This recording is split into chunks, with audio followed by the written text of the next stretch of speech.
10 বছর আগে যে মেয়েটা তার একটা বয়ফ্রেন্ডের সঙ্গে ঠিক করেছিল,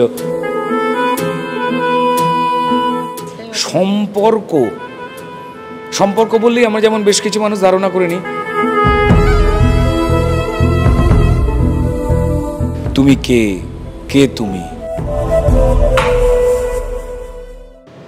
রাজ চক্রবর্তীর সিনেমা পরিণীতা দিয়ে শুভশ্রী জড়ি ছাড়াই তো 10 বছর ধরে মানুষ এই কথাটা লিখে লিখে ক্লান্ত হননি।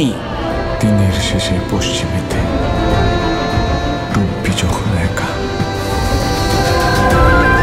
বলে যাস সবাইকে আর হবে না দেখা।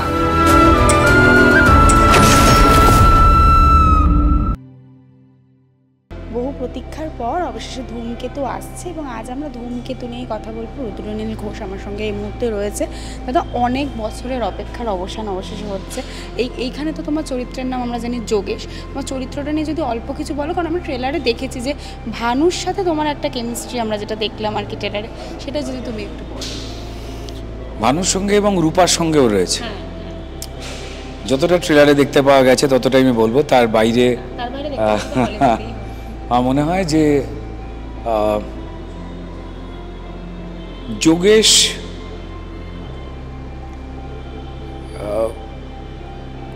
এই সিনেমার যারা দর্শক, যারা এখন থেকে টিকিট কেটে অধিকাংশ হলেই হাউসফুল করে দিয়েছেন, তারাও যোগেশ। সিনেমাটা না দেখলে বুঝতে পারা যাবে না যে এই কথাটা আমি কেন বললাম। আমরা ধন্য, আমরা কৃতজ্ঞ যে 9-10 বছর আমাদের থেকে বেশি যারা অপেক্ষায় ছিলেন তারা বাংলা সিনেমার দর্শকেরা। তাদের শ্রদ্ধা জানাই, প্রণাম জানাই, ধন্যবাদ জানাই। সচরাচর এমন ঘটনা ঘটে না।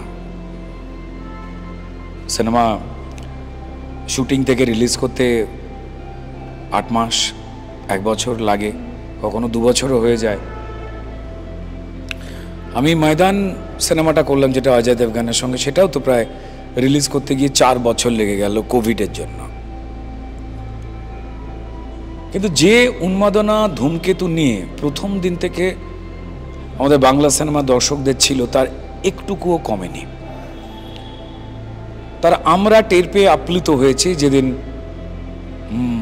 মা গানটা রিলিজ করলো, প্রেস মিট হলো, আপনারা সবাই গেছিলেন, মিডিয়া সব বন্ধুরা ছিলেন, আমি, দেব, কৌশিক গাঙ্গুলি, প্রযোজক রানা সরকার, দেবের বাবা মায়ের চরিত্রে অভিনয় করেছেন এই সিনেমায় অলোকানন্দ দে এবং দুলালদা, তারা ছিলেন, এবং মিউজিক ডিরেক্টর অনুপম ছিল।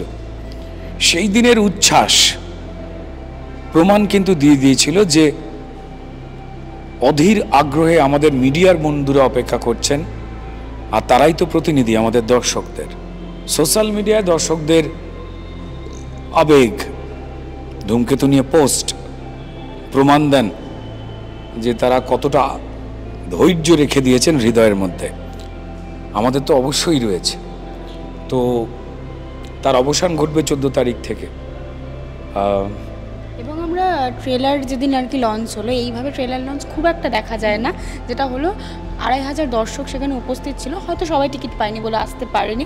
সেখানে আমরা একটা উন্মাদনা দেখেছিলাম। সকাল 10:30 থেকে মানুষ রাত্রি 7:30 অবধি দেব শুভশ্রীকে দেখার জন্য বসেছিল। সেখান থেকে হয়তো বোঝা যাচ্ছে যে ধূমকেতুটি কী হতে চলেছে বা সিনেমা হলে ঠিক কতটা হাউসফুল হবে সেটা আমরা কিছুটা হলেও বুঝতে পারছি, তাই না? একদমই তাই। ট্রেলার লঞ্চের সময় মানুষের অস্বাভাবিক আবেগ, তাদের চিৎকার, এটা যেমন একটা দিক যে অনেক অভিনেতা অভিনেত্রী আসেন, তারা জড়ি হন, কিন্তু জড়িকে কত বেশি করে স্বীকার করে নিচ্ছেন দর্শক, তার উপরেই কিন্তু আসল অঙ্কটা ঘটে। এই ক্ষেত্রে দেব এবং শুভশ্রী আলাদা আলাদা দুজন ইন্ডিভিজুয়াল মানুষ, কিন্তু তাদের জুড়ি হিসেবে দেখতে চেয়ে মানুষ হৃদয়ে একটা কল্পনার জগৎ, ভালোবাসার জগৎ নিজে নিজেই তৈরি করে নেন, এটা তাদের আবেগ। ঠিক তেমনটাই কৌশিক গাঙ্গুলি যে সিনেমাটা বানিয়েছেন ধূমকেতু, তার লেখা, তার পরিচালনা, এটাও একটা বিরাট বড় আগ্রহ যে কৌশিক গাঙ্গুলি অপূর্ব অপূর্ব চমৎকার বহু সিনেমা বানিয়েছেন, বহুবার ন্যাশনাল অ্যাওয়ার্ড বাংলার জন্য ছিনিয়ে এনেছেন, এই পুরস্কার সম্মানের গর্বের। কিন্তু আমারও মনে হয় যে কৌশিক গাঙ্গুলি কি আর একটা ধূমকেতু কখনো সৃষ্টি করতে পারবেন? তিনি হয়তো তার থেকে অন্য কিছু আরো দারুণ করতে পারেন ভবিষ্যতে। কৌশিক গাঙ্গুলিও কৌশিক গাঙ্গুলির যেন মুখোমুখি দাঁড়িয়ে চ্যালেঞ্জ জানাচ্ছেন একে অপরকে। কারণ কৌশিক গাঙ্গুলি যে ধরনের অবিরত সিনেমা বানান, সেগুলো কিন্তু মানবিক সম্পর্কেরই, তার অন্যতা হয়নি। এবার মানুষের ভালোবাসা, আবেগ দেব শুভশ্রীর প্রতি একটা রয়েছে, সে একটা অন্য দিক, আর ধূমকেতুর গল্পটা একটা অন্য দিক, সে আর একটা নতুন আবেগ তৈরি করবে। যে কারণে এই প্রেস মিটে আপনারা খেয়াল করেছিলেন যে কৌশিক গাঙ্গুলি বলে দিয়েছিলেন যে দেব আর রুদ্রর একটা যুগলবন্দি দেখবে মানুষ। সেটা কেন বলেছেন, কি কারণে বলেছেন, সেটা 14 তারিখেই উন্মুক্ত হবে। তবে ট্রেলারে যারা চোখ রেখেছেন তারা একটা জিনিস বুঝতে পেরেছেন যে খুব গুরুত্বপূর্ণ মোমেন্টের বেশ কিছু সংলাপ, হয় আমি বলছি বা আমি দেব বলছি। একটা সিনেমায় একটা গল্প তৈরি হতে গেলে বেশ কিছু দৃশ্য গুরুত্বপূর্ণ হয়ে ওঠে। সেই মারাত্মক মারাত্মক যে দৃশ্যগুলো রয়েছে সেগুলোতে আমি আর দেব ছাড়া অধিকাংশগুলোতে কেউ নেই। সেখানেই লুকিয়ে রয়েছে গল্পটা। দেবের কম বয়সের চরিত্র, বৃদ্ধ বয়সের চরিত্র, হাঁটার ধরন পাল্টে যাওয়া, খাসনবিশ কাকু আঙ্কেল। আমি যখন ট্রেলারে দেখতে পাওয়া যায়, প্রথম ট্রেলার এবং টিজার দুটোতেই ছিল তুমি কে, কে তুমি। তারপর দেবের এই খাসনবিশ আঙ্কেলের দিকে তাকে আমি বলি ভানু। সো এই প্রত্যেকটা সংলাপের পেছনে এক একটা করে গল্প লুকিয়ে রয়েছে, ইমোশন লুকিয়ে রয়েছে। ওই যে মুখটা, বয়স্ক যে দেবের যে মুখটা, বিক্রম গায়কোয়াড়, তিনি প্রয়াত হয়েছেন হিন্দি সিনেমার বা ভারতীয় সিনেমায় খুব গুরুত্বপূর্ণ একজন মেকআপ শিল্পী। তার প্রস্থেটিক মেকআপ ছিল। আজকে প্রস্থেটিক অনেক উন্নত হয়েছে, সময়ের সঙ্গে অনেক কিছু পাওয়া সহজলভ্য হয়েছে, কিন্তু তখন দারুণ কঠিন ছিল। ওই যে বৃদ্ধ যে লুক যেটা দেবের, ওটার আগে আর পরে, ওটার সামনে আর পিছনে গল্পটা ঘুরে বেড়াচ্ছে। আর সেই গল্পটাকে কোথায় যত্ন করে আঁকড়ে ধরে রেখে দিয়েছে যোগেশ, এইটুকু বলতে পারি। আর বলতে পারি যে দেব এবং শুভশ্রী অভিনেতা হিসেবে তারা দারুণ ম্যাচিওর হয়েছে। দেব শুধু অভিনেতা হয়ে ওঠেনি, টনিক বা প্রজাপতি হয়ে ওঠেনি, গুরুত্বপূর্ণ প্রযোজকও হয়ে উঠেছেন, অনেক ম্যাচিওর হয়েছেন সেই দিনের থেকে, আজ থেকে 9-10 বছরের আগে দেবের থেকে। শুভশ্রীও একজন ইন্ডিভিজুয়াল মানুষ হয়ে উঠেছেন, তিনি ডানা মেলে হয়েছেন পরিণীতা, তারপর গৃহপ্রবেশের তিতলি। দুটো মানুষ ইন্ডিভিজুয়ালি নিজেদের দায়িত্ব তারা কাঁধে তুলে নিয়েছেন, নিজেরা অভিনেতা অভিনেত্রী হিসেবে দায়িত্ব পালন করেছেন এবং পরিচালককে খুশি রেখেছেন। এটা মেইন স্ট্রিমের তো ধরনের নাচ গান মানে ফাইট যেগুলো নিয়ম মেইন স্ট্রিমের, সেই ধরনটা তো নয়। এখানে গল্পই মূল চরিত্র হয়, কন্টেন্ট, বিষয়বস্তু। আর এই ক্ষেত্রে কৌশিক গাঙ্গুলিদের মতো পরিচালকদের জুনি মেলা ভার, সেটা কৌশিক হন, সৃজিত হন, ওদিকে আমি শিবু নন্দিতা হন, বা বাকি আর যারা যারা আমাদের বন্ধুরা রয়েছেন, ইদানিং ইন্দ্রদীপ সেই জায়গা স্পর্শ করেছেন। So which is immensely interesting. কঠিন যেটা সর্বোচ্চ ছিল মানে অভিনেতা দেব এবং শুভশ্রীর ক্ষেত্রে মেন স্ট্রিমের অভিনয়ের ধরন, কথা বলার ধরন, হাসি, তাকানো, নাচ গান, সেগুলো আলাদা, ওটাই তার নিয়ম, ওখানে ওটাই করতে হয়, ওটা একটা অভ্যাস। মানুষের ভালোবাসায় তারা স্টার সুপারস্টার হয়ে উঠেছেন মেন স্ট্রিমে, আর ওই ধরনটাই করাই তাদের অভিনয়ের কাজ। কিন্তু যখন এই ধরনের সিনেমা, বিষয়বস্তু নির্ভর সিনেমা, কৌশিক গাঙ্গুলিদের সিনেমা, ধূমকেতুর মতো একটা সিনেমা, সেখানে আমি ধন্যবাদ জানাবো কৌশিক গাঙ্গুলিকে এবং রানা সরকার, তখন এই দুজনকে, যে যারা এই দুজনকে ভেবেছেন দেব এবং শুভশ্রীকে ভানু আর রূপা হয়ে উঠবার জন্য চ্যালেঞ্জে ফেলেছেন। আর ইমেন্সলি মানে আমি বলবো যে আমার সেই অভিজ্ঞতাটা হয়েছে, এই দুজনকে আমি আলাদা আলাদাভাবে অক্লান্ত পরিশ্রম করে ভানু আর রূপা, দেব হয়েছে ভানু, দেব হয়েছে খাসনবিশ আঙ্কেল দুটো, আর ওদিকে শুভশ্রী রূপা, তার প্রাণ পাত করা পরিশ্রম আমি করতে দেখেছি। আবার বলছি, আমি আমায় নিয়ে কিছু বলবো না, দেব আবেগের বশে অনেক কথা বলে দিয়েছে আমার সম্পর্কে, বাকি কথা দর্শক বলবে। একদমই তাই। আর অনেকেরই যেটা বক্তব্য যে দেবদা এবং শুভশ্রী দিয়ে একসাথে সিনেমা করছে না, সে ধূমকেতু লাস্ট, আর তো তারপরে তাদেরকে একসাথে দেখা যায়নি।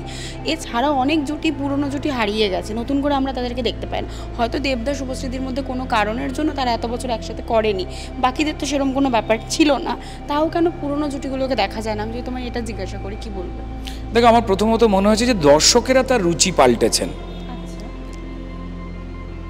জুড়ি বলে আর বিরাট কোনো কিছু এক্সিস্ট করছে না তাদের পছন্দে। যে যে সিনেমাগুলো তারা জনপ্রিয় বা হিট বানাচ্ছেন, আমি যদি বলি যে কৌশিক গাঙ্গুলির অর্ধাঙ্গিনী তুমুল হিট, সেখানে সেভাবে জুড়ি দেখা গিয়েছিল না। তারপর যদি আমি চলে আসি দারুণ হিট বহুরূপী, সেখানে কি জুড়ি দেখা গিয়েছিল না। তার কদিন পরে এখনো চলছে, কালকেই শুভশ্রীর বাড়িতে আমরা গৃহপ্রবেশের 50 দিন পালন করলাম, সেখানে কি কি জড়ি দেখতে পাওয়া গিয়েছিল সেই অর্থে? না। তো তাহলে আমাদের দর্শকরাই এক একটা সময় এক এক ধরন পছন্দ করেন, এবং সেটাকেই সম্মান দিতে, সময়কে সম্মান জানাতে পরিচালক বা আমাদের ফিল্ম ইন্ডাস্ট্রি নতুন নতুন ধরনের সিনেমায় জন্ম দেন। রাজ চক্রবর্তী পরিণীতা করেছিলেন, যে পরিণীতা দিয়ে শুভশ্রীর ধূমকেতুর তে প্রথম তার ওই হৃদয়ের মধ্যে বীজটা বড় করে তৈরি হওয়া, যে সুপার অ্যাক্ট্রেস আমায় হয়ে উঠতে হবে, এটা একটা অন্য খিদে। সুপারস্টার, মেগাস্টার, এগুলো মানুষ তৈরি করে দেন। এখানে আমাদের অভিনেতাদের কিচ্ছু করবার থাকে না, আমরা না চাইলেও তারা ওই ভালোবাসার আসনে আমাদের বসাবেন। কিন্তু অ্যাক্টর, সুপার অ্যাক্টর তৈরি হওয়ার ক্ষেত্রে অভিনেতাকে প্রাণপাত করা, পরিশ্রম করতে হয়, নিজের সঙ্গে নিজেকে চ্যালেঞ্জ জানাতে হয়। পরিচালক যে চরিত্র দিচ্ছেন তাকে আমি সর্বোচ্চ লেভেলে কতটা জ্যান্ত করতে পারি সেই নিয়ে ভাবতে হয়। রাজ চক্রবর্তীর সিনেমা পরিণীতা দিয়ে শুভশ্রী জড়ি ছাড়াই তো ডানা মেলেছেন, ঠিক যেমন গৃহপ্রবেশে হলো। সো জড়ির যে সময়টা, সেই সময়টা মানুষ ঠিক করেন। আজ জড়ি বানিয়ে, যে জড়ি তো প্রথমত ওইভাবে তৈরি হয় না, কিন্তু তুমি আমি, আমি তুমি ধরনের যে যে সিনেমার ধরনগুলো, দারুণ ভালোবাসার যে ধরনগুলো, সেগুলো মানুষ দেখতে অবশ্যই চাইছেন। কিন্তু 10টা সিনেমা হলে তার মধ্যে ওইরকম সিনেমা 2টো হোক, এমন জায়গায় চলে এসছেন মানুষ, তাদের পছন্দ। এবং বিষয়বস্তু নির্ভর সিনেমা আরও 8টা হোক। মিক্স অ্যান্ড ম্যাচ সব ধরনের দর্শক রয়েছেন, সেটাকে মান্যতা দিয়ে ইন্ডাস্ট্রি চলে। এই সিনেমাটা মানুষের পছন্দের জড়িরা করলেও তারা কিন্তু ভানু আর রূপা, তারা কিন্তু দেব শুভশ্রী হয়ে আটকে থাকেননি।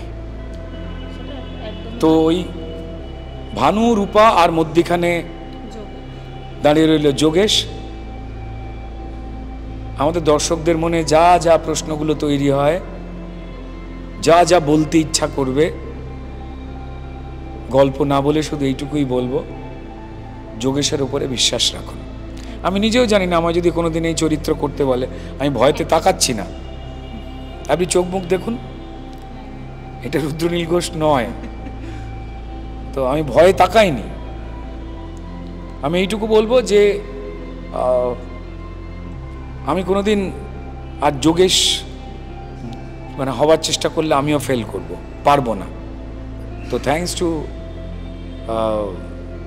আমার দুজন কো অ্যাক্টার বন্ধু দেব এবং শুভশ্রীকে, তার সঙ্গে সঙ্গে পরমব্রত, চিরঞ্জিত দাকে, যারা খুব স্পেশাল দুটো চরিত্র করেছেন। বোধহয় ধূমকেতুর গল্পটা এতটা আকর্ষণ করেছিল বলেই, নাহলে তারা, আমি জানি না অন্য কোনো সিনেমা হলে তারা করতে রাজি হতেন কিনা।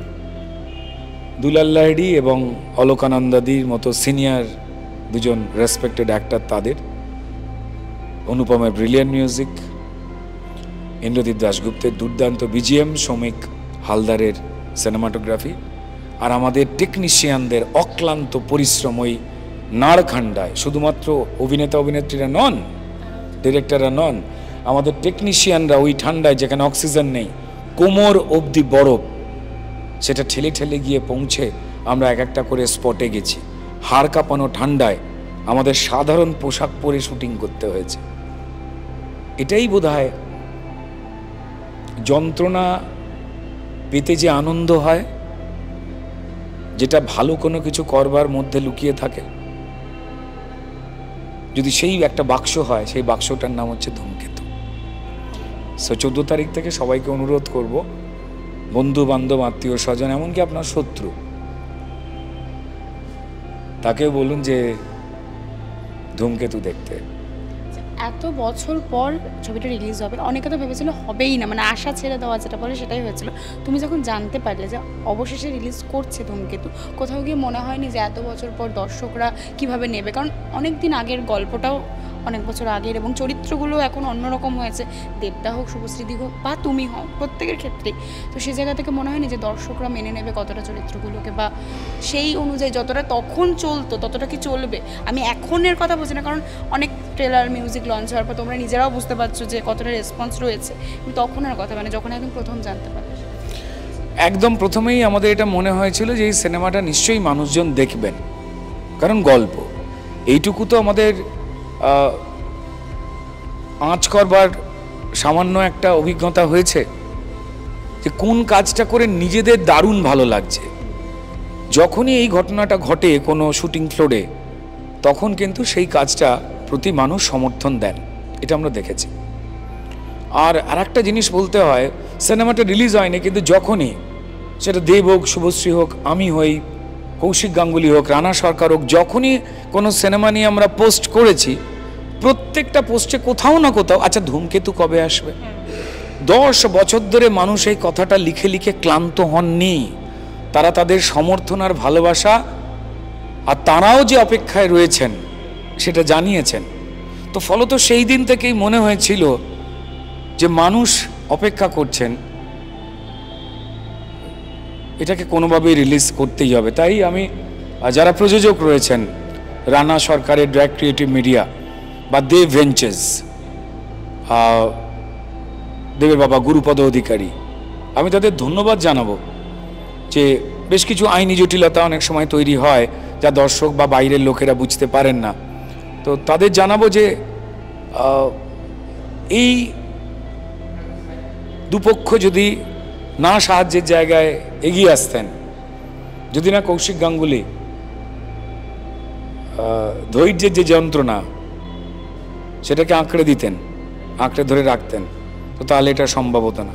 ধন্যবাদ, একদম দর্শকের জন্যই এই বোধহয় ঈশ্বর এই ঘটনাটা ঘটিয়েছেন, নাহলে প্রচুর সিনেমা রিলিজই করে না, 2-3 বছর হয়ে গেলে পুরনো হয়ে যায় বিষয়বস্তু। কিন্তু আমি বলছি ধূমকেতু আজ থেকে আরও 10 বছর পর রিলিজ হলেও সম্পর্ক বললেই আমরা যেমন বেশ কিছু মানুষ ধারণা করে নিই প্রেমিক প্রেমিক, আগে না, অনেক ধরনের সম্পর্ক, দায়িত্ব আছে, অনেক ধরনের ইচ্ছা আছে, আদর্শ আছে, ঠিক হোক ভুল হোক, মানুষ সেদিকে এগোবার লক্ষ্যটা কিন্তু ছাড়তে পারে না, ওটাই মানুষকে নিয়ে এগিয়ে যায়। আমি কোথায় সত্যি কথাটা বলতে চাইলেও বলতে নেই, রোজ আমরা ফেলিওর হলেও প্র্যাকটিসটা চালিয়ে যাই, আবেগের জায়গা হয়তো বলে ফেলি। এই সবকটা আবেগই ধূমকেতু বলে সিনেমার প্রত্যেকটা লাইনে লেখা হয়ে রয়েছে, প্রত্যেকটা সংলাপে লেখা হয়ে রয়েছে। লাস্ট ছাড়া ট্রেলারে যখন আমি বলি, মানে যখন যোগেশ বলে ভানুকে, মানে দেবকে, ছলছলে চোখ নিয়ে তুই মরে যাস না, এভাবে মরে যাস না বাবু, সবার হৃদয় না কামড়ে ধরে। আর তখন উত্তর দেয় যে তোর চোখের সামনে যাকে দেখছিস, যাই হোক, দেবের ওই সংলাপটা, যার শেষ লাইনটা, ভূতের তো মৃত্যু হয় না, একটা আবেগপূর্ণ জায়গা। We are all eagerly waiting, for that. প্রত্যেকেই রয়েছে, দর্শকদের প্রতি কৃতজ্ঞ আমরা, ধূমকেতুর টিম, সবাই মিলে দেখুন ধূমকেতু। আর ট্রেলার লঞ্চে আমরা যেটা দেখেছিলাম যে দেবদা শুভশ্রী একসঙ্গে স্টেজে ওঠে এবং প্রমোশন যেটা থাকে সেটা করেছে, নাচ গান সমস্তটাই হয়, তো সেটা কেউ এক্সপেক্ট করেনি, দর্শকরাও যেমন এক্সপেক্ট করেনি, আমরাও এক্সপেক্ট করিনি। তুমি কি কোথাও গিয়ে জানতে যেটা হবে? না, আমার নিজের একটা মনে হয়েছিল, কারণ এটা দুজন অত্যন্ত ম্যাচিওর্ড এবং প্রফেশনাল। দেখো, আজ থেকে 10 বছর আগে যখন দেব শুভশ্রীর জোড়ি, এই কথাটা যখন মানুষ খুব অন্তরে মেনে নিয়েছেন, দুজন অভিনেতা অভিনেত্রী ঠিক করতে তো পারেন না যে আমরা এই জড়ি হব, জড়ি থাকবো না, ওটা দর্শক ঠিক করেন। সেই সময় যারা প্রেমিক প্রেমিকা ছিলেন ওই সময়, আজ থেকে 10 বছর আগে, তারা কি আজকে প্রেমিক প্রেমিকা আছেন? তাদেরও তো অন্য জায়গায় প্রেম হয়েছে, অন্য জায়গায় বিয়ে হয়েছে। ওই সময় যারা বন্ধুরা গল্প করেছিলেন যে একসঙ্গে ধূমকেতু দেখতে যাব, তাদের বন্ধুত্বেরও বদল হয়েছে। তারা সবাই ধূমকেতু দেখতে যাবেন, কিন্তু বন্ধুর তালিকা হয়তো পাল্টে গেছে। কিন্তু তারা আবেগের জায়গায় মনে রেখে দেন যে তাদের ভালোবাসার অভিনেতারা অভিনেত্রীরা তারা ওই 10 বছর আগের মতোই থেকে যাবেন, এটা তাদের আবেগ বলে। আবার তারা নিজেরাও বাড়ি গিয়ে বলে, না এটা তো আমাদের চাওয়া, আমরা তো জানি বাস্তবটা কি। আজ শুভশ্রী, সে একদিকে সুন্দর করে তার সংসার সামলাচ্ছে, একদিকে সে নিজের মতো করে একা এক একটা করে প্রজেক্টকে টেনে নিয়ে যাচ্ছে। কখনো ওয়েব সিরিজে ইন্দুবালা ভাতের হোটেল, কোথাও প্রজাপতি, কোথাও সে পরিণীতা হয়েছে, তার পারফরমেন্স হাঁ করে আমরা দেখছি। কোথাও সে গৃহপ্রবেশের তিতলি হয়েছে, যখন একসঙ্গে অভিনয় করছি দুজনে খুব মজা পাচ্ছি, কারণ আমাদের সম্পর্কটা পারিবারিক একদম।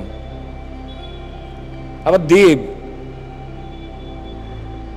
সে চ্যাম্পের সময় থেকে নিজের প্রোডাকশন হাউস তৈরি করে আর ওই জড়ি সম্পর্কিত সিনেমার গুলোকে সময়ের ডাক মেনে আঁকড়ে না ধরে রেখে, সময় তো মানুষকে পাল্টায়, সে এক একটা নতুন নতুন ধরনের সিনেমা প্রযোজনা করেছে, খুব সিরিয়াস একজন প্রযোজক হয়ে উঠেছেন।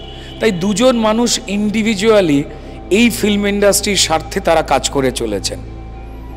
আমাদের ব্যক্তিগত জীবন, ভালো লাগা, সম্পর্ক তৈরি হওয়া, সম্পর্ক ভাঙা, বন্ধুত্ব থাকা না থাকা আলাদা জিনিস, কিন্তু কাজের প্রতি যে দায়িত্ববোধ, সেই দায়িত্ববোধই কিন্তু ট্রেলার লঞ্চে এই দুজনকে এক করেছে। আর যে সেতুটা এক করলো তার নাম ধূমকেতু। তো ধূমকেতু অনেক পাওয়ারফুল। তো সেই ক্ষেত্রেই আমার দুজনকে ধন্যবাদ যে তারা নিজেদের দায়িত্ববোধ ফুটে উঠেছেন। এবার দর্শকের তো আলাদা একটা ভালো লাগা থাকেই। 10 বছর আগে যে মেয়েটা তার একটা বয়ফ্রেন্ডের সঙ্গে ঠিক করেছিল ধূমকেতুর যখন শুটিং শুরু হবে দেখে যে আমরা সিনেমাটা দেখতে যাব, আজ হয়তো সে এই সিনেমাটাই দেখতে যাচ্ছে তার হাজব্যান্ডের সঙ্গে। 2 বছর আগে বিয়ে হয়েছে, যাকে সে 3 বছর আগেও চিনত না। বাস্তবকে তো মানতে হয়, আবেগ আমাদের হৃদয় থাকে, ভালোবাসা থেকে যায়। ছোটবেলার প্রাইমারি স্কুলে যে বন্ধুগুলোর সঙ্গে টিফিন না ভাগ করে খেলে আমাদের পেটই ভরতো না, আজ আমরা জানি ইনস্টাগ্রাম, হোয়াটসঅ্যাপ, ফেসবুক সভ্যতায় যে তারা কেমন আছে, কোথায় আছে, আজ কি টিফিন খাচ্ছে না। সময়কে মানতেই হয়। কিন্তু ধন্যবাদ দুজনের দায়িত্ববোধকে। এটা কৌশিক গাঙ্গুলির একটা দারুণ সৃষ্টি, যেখানে কৌশিক গাঙ্গুলি ভার্সেস কৌশিক গাঙ্গুলির একটা লড়াই হবে, এটা আমার দৃঢ় বিশ্বাস। কারণ তার অন্যান্য ছবিগুলোকে দাপটের সঙ্গে বক্সিং রিংয়ে পরাস্ত করবার চেষ্টা করবে কৌশিক গাঙ্গুলিরই তৈরি করা ধূমকেতু। তুমি যেটা বললে যে জুটিটা এখন দরকার নেই, গল্পটা আগে দরকার, মানে গল্প না, জুটি দরকার আছে, কিন্তু গল্পটা যদি ভালো হয় তাহলে জুটি ছাড়াও সেই গল্প ভালো করে চলতে পারে, যেটা পরিণীতার ক্ষেত্রে হয়েছে, তুমি যেটা বলছিলে একদমই তাই। কিন্তু দর্শকদের মনে, এবং দেবদা এবং শুভশ্রীদি দুজনেই ট্রেলার লঞ্চের দিন বললো যে যদি কোনো পরিচালক আমাদের কাছে গল্প নিয়ে আসে তাহলে আমরা আবার একসাথে বই করতে রাজি, সেটা তারা ডিক্লেয়ার করে দিয়েছে। তো সে জায়গা থেকে দাঁড়িয়ে পুরনো দেব শুভশ্রীকে আমরা আবার ধূমকেতুর মাধ্যমে দেখতে পাবো। নতুন দেব শুভশ্রী যেটা এত পরিণত সেটা আমরা এখনো দেখিনি, যদি তারা নতুন করে আবার গল্পে ফিরে আসে সেটা কতটা হেল্পফুল হবে বলে তুমি বলো? ইন্ডাস্ট্রির পক্ষে যে যে ধরনের অভিনেতা অভিনেত্রীদের প্রতি মানুষের উন্মাদনা থাকে তাদের নিয়েই তো কাজ করা উচিত। এবার দুজন এখন অনেক ম্যাচিওর, দুজন এখন বেছে চিত্রনাট্যকে স্বীকার করেন। এবার সেই ক্ষেত্রে যদি কোনো পরিচালক, লেখক তারা যদি দুজনের সামনে কোনো গল্প আনতে পারেন, সেখানে হয়তো দেবীর বয়স হয়তো খাসনবিশ কাকুর মতো, আঙ্কেলের মতো, আর হয়তো শুভশ্রীর বয়স 30, এরা মতো গল্প হতেই পারে। যে আজকের দিনে যে সিনেমা তৈরি হয়েছে, যেখানে দুজনে অভিনয় করলেন, সেখানে হয়তো যোগেশ আঙ্কেল রইল,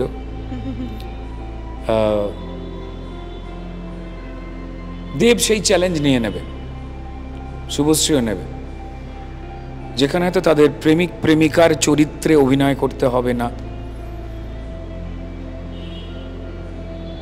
দুজনে জানিয়ে দিয়েছে, and which is quite obvious, যেটা খুব স্বাভাবিক।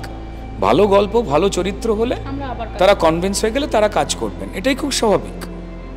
তারা তাদের দায়িত্ববোধের পরিচয় দিয়েছেন, তাদের ম্যাচুরিটির পরিচয় দিয়েছেন।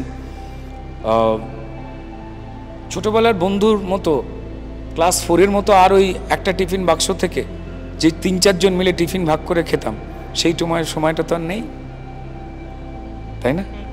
আবেগ চাইলেও বাস্তব তো সেটা হতে দেয় না। আমার তো মনে হয় যে গড়িয়াহাটের মোড়ে ইডেন গার্ডেনটা তৈরি হয়ে যাক, প্রচুর গাছের, আমার তো রোজ মনে হয়। তারপরেও গড়িয়াহাটের মোড়ে আমায় কাল থেকে জ্যামে আটকে থাকতে হবে, এটা বাস্তব। শেষ করব, 14 তারিখ ধূমকেতু আছে, সেটা নিয়ে দর্শকদের মধ্যে একটা উন্মাদনা এখন অবধি তৈরি হয়ে আছে এবং টিকিট আস্তে আস্তে সব হাউসফুল হয়ে যাচ্ছে। তো সেটা নিয়ে কি বলবো? একটাই কথা, ধূমকেতু দেখুন। তবে হ্যাঁ, আপনি আপনার প্রেমিকা, প্রেমিক, স্ত্রী, স্বামী, বাবা মা, বন্ধু, এমনকি শত্রুকেও সিনেমা হলে নিয়ে যেতে পারেন, কিন্তু একটা জিনিস আপনাকে সঙ্গে নিয়ে যেতেই হবে, ছোট্ট একটা কাপড়ের টুকরো, যাকে বলে রুমাল। কারণ আপনার চোখ আপনার প্রেমিক প্রেমিকা, স্বামী স্ত্রী, বাবা মায়ের কথা নাও শুনতে পারে, চোখের কোণটা ভিজতে পারে, এটাই বলবো। টলিউডের latest update, gossip and entertainment পেতে সাবস্ক্রাইব করুন শুধুমাত্র সিটি সিনেমা, আর ফলো করুন সিটি সিনেমার Instagram, Facebook, Twitter and ShareChat page.